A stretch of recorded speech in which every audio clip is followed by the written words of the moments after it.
At 95, he's still active in the gay community. Her own kids bring her groundbreaking research home. Even before he was in Congress, he supported gay rights. This trio helped spread community news for more than 20 years. His personal journey has made his career more relevant. She's gone from city council to the Girl Scouts. This former Navy pilot still flies his own plane.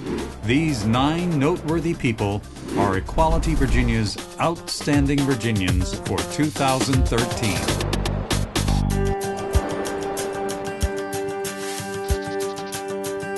Guy M. Kinman Jr. is a former Presbyterian minister and Air Force chaplain who was married for 10 years before he came to terms with his sexual orientation in his 50s. Kinman grew up an Army brat and graduated from a military high school.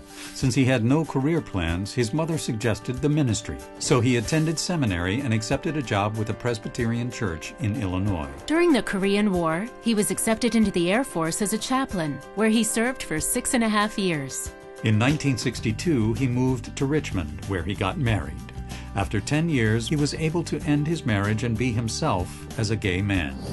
In 1987, he was the chair of the Richmond, Virginia Gay and Lesbian Alliance. That was the year they sponsored Richmond's Billboard project that featured 11 gay-positive billboards around the city. I remember taking the bus to work, and there was one of these billboards. When the bus stopped, we all just sat there looking at the billboard, and no one said a damn thing. And I just thought, something's happening, and I hope it's good. Although he is 95, Guy still remains active by helping organize the Richmond chapter of SAGE, services and advocacy for gay, lesbian, bisexual, and transgender elders.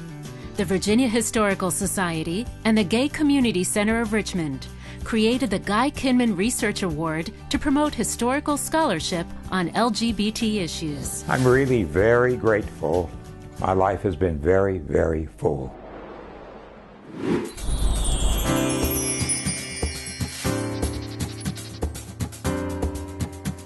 One of Charlotte J. Patterson's daughter's classmates once asked, "Why can't I have 2 moms like Sarah?"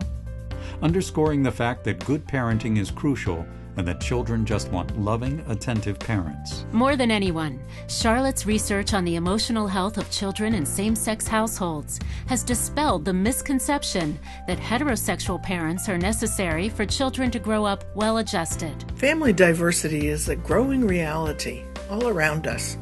She's a psychology professor at UVA who's won distinguished awards and fellowships and published many books and articles. When she's not conducting groundbreaking research on the psychology of sexual orientation, she serves on the Faculty Senate and directs the university's interdisciplinary program on women, gender, and sexuality. When she joined the UVA faculty in 1975, things were different. In those days, you edged out of the closet slowly. But soon, she co-founded the university's LGBT faculty staff organization, and later was founding co-chair of the board of their LGBT Resource Center. Charlotte and Deborah Kahn, her partner of more than 30 years, have 3 children. This gives her points of connection to the issues she studies. Now that results of her research have been replicated by others, Professor Patterson's findings are widely accepted in the mainstream. Her work has contributed to precedent-setting court decisions, and she expects gay marriage to eventually become the law of the land. I'm looking forward to the day when we can be legally married here in the Commonwealth of Virginia.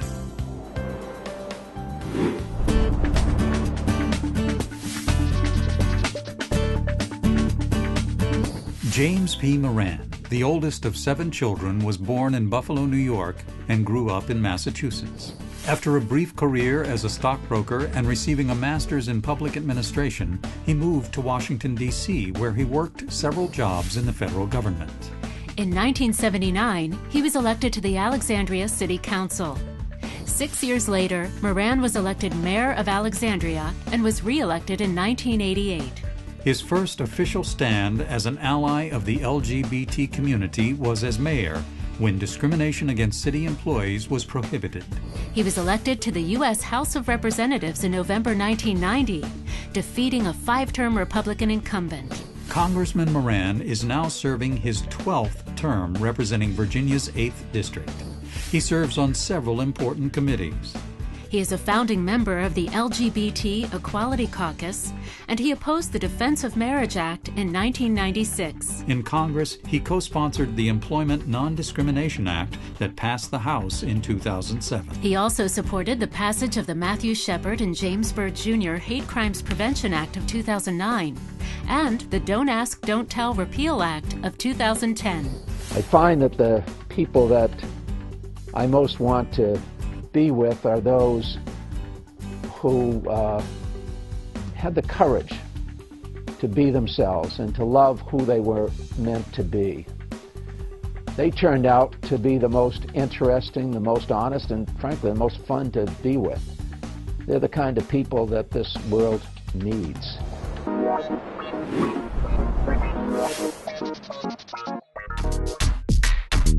Say the words "production weekend" around Alicia Herr, and the hairs on the back of her neck stand up. Jim Early and Garland Tillery, Alicia's colleagues on the staff of Our Own, have a similar reaction. That's because from 1976 to 1998, Production Weekend was the time every month when the influential Norfolk-based gay-lesbian newspaper came together. Jim was the first to join. As editor, he helped transform it from a flyer into the primary source of news about Virginia's gay and lesbian issues. At its peak, Our Own had a circulation of 12,000, with readers in all 50 states and 40 countries. Garland joined in 1978 and introduced then cutting-edge technologies like desktop publishing. Jim and Garland began a relationship that's now 33 years strong. Alicia, recruited by Jim at a dinner party in 1986, first joined the board and then began working hands-on as publisher, where she led the paper until it closed. Our Own was at the center of many of the era's great controversies, when the Virginia Beach city manager ordered the paper removed from the public library. An ACLU-backed suit brought publicity for the paper. Jim remembers. All of a sudden, we were the topic of discussion at dinner tables all around the state. Later on, the paper covered major stories like the witch hunts at the Norfolk Navy base's Don't Ask, Don't Tell hearings, and the arrest of prominent gay clergyman author Mel White on his attempt to visit Pat Robertson. Controversy and celebrity were secondary in the minds of Alicia, Jim, and Garland, who always put service to their community first. With its monthly calendar and directory of services, the paper was a lifeline to many. As Alicia recalls, people would come to me at pride festivals around the state and tell me how much Our Own meant to them.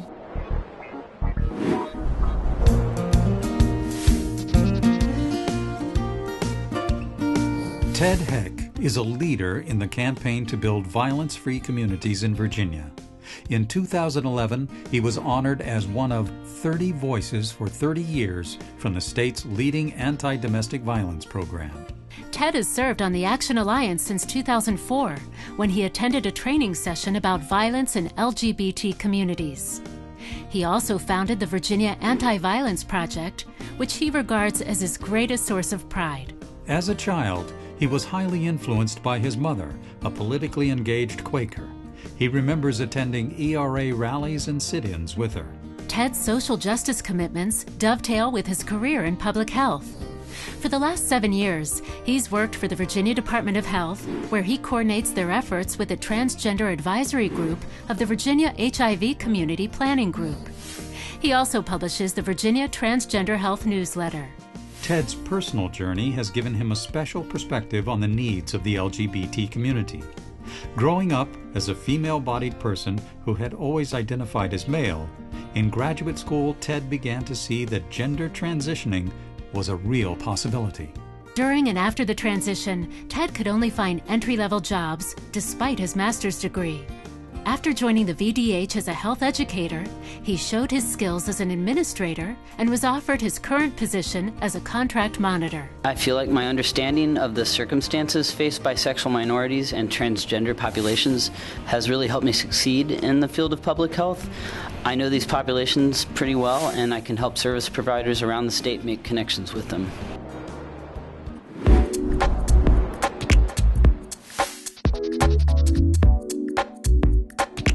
Many years before her distinguished career in public service, Viola Baskerville had an experience that expanded her ideas about civil rights. She was an undergraduate at William & Mary in 1969, one of only 11 black students.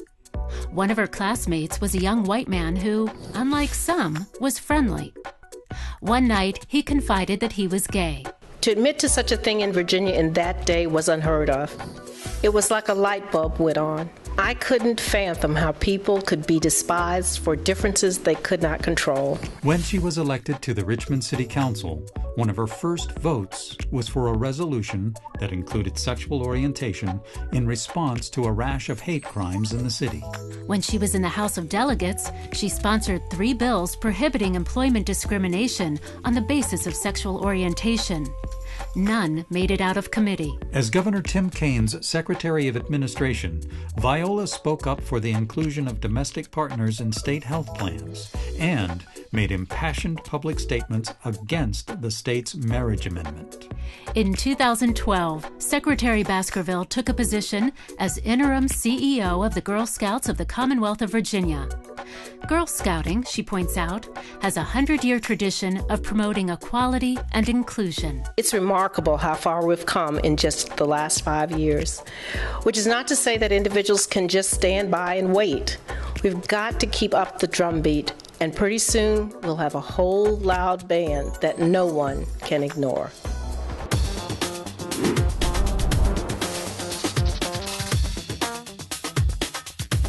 Greg Smith ended up in Norfolk after serving as a helicopter pilot and Navy officer.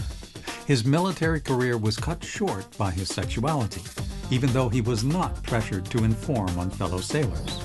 This surprised Randy Schiltz, who interviewed Greg for his book Conduct Unbecoming, about anti-gay witch hunts in the military. After leaving the Navy, Greg immediately took a position with the financial planning company Ameriprise, where his gayness was never an issue. Now a certified financial planner and franchise owner, Greg has developed seminars and workshops specifically for clients in same-gender partnerships. The company lets me run my shop the way I want, which includes supporting local HIV/AIDS organizations, pride events, and sponsoring tables for Equality Virginia's Commonwealth Dinner. Greg has served in board and officer roles in local HIV/AIDS service organizations almost continuously since 1993.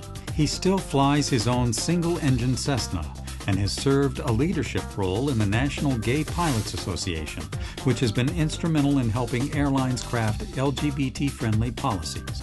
The group's membership now includes more than 20 active-duty service members. Greg muses about the changes in the military since his career was cut short. We'll see a lot more gay and lesbian pilots in the future.